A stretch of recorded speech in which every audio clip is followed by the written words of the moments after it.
Alright, now that the hay's done for another little while, I'm going to start making some of these corn update videos.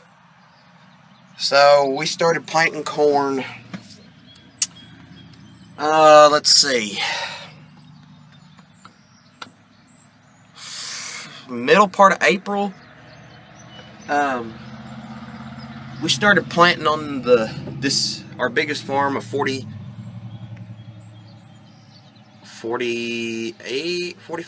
acres. Yeah, all together. And that hill way back there in the corner, that's what we planted first. Along with over the hill right there. See where the fence is? We did over there. Those were the first planted. And then, well, we got a stretch of like 80-degree weather days, 70, 80-degree weather, so we thought, well, let's go ahead and start planting corn. Then it turned cold for a few days, and that screwed us up big time. I mean, it don't look bad now, but when it first started coming up, oh my gosh. But, let's see. We got 103 acres of corn, 130 acres of beans, exactly. So, all the nitrogen is spread on the corn, all of it. So, yeah, I'm just out here. It's probably belly high, maybe a little bit higher. This is what was planted the last bunch. It wasn't planted right after those over there. It was planted like, 3 weeks from the first planted corn to when we planted everything else. 3 weeks.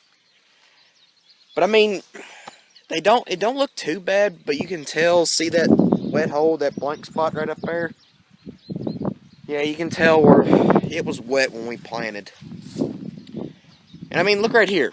See that rut right there? We had it all disked down, co-mulched, packed down good. Right here too. And there was corn planted here. You can tell where my Uncle Randall replanted. There's nothing here. But everywhere else is looking decent to good. I mean, is it going to be 200 bushel corn? Hell no. But we'll be happy with 150 bushel. 140, 150 plus. As long as we still get rains in July and August, we'll be fantastic. Because we don't always get 200 bushel corn. It might not be our technology. We were planting with a 6-row planter. We combine with 6-row heads. And I mean, we're not these big 24-row corn planter guys that are just out there to show off. I mean, I got respect for them big 1,000 acres of farmers. We only farm about 600 of our own. Then we custom harvest for a bunch of people around here. Over in Rineyville, some in E-Town, sometimes. Then over in Cecilia too. We combine for a big Thomas Dairy over there. They milk 250 plus cows, and they chop a lot of silage, so what they don't chop, we combine. So, I mean, we got plenty to do. We used to farm for a guy over in Cecilia that farms 2,500 acres.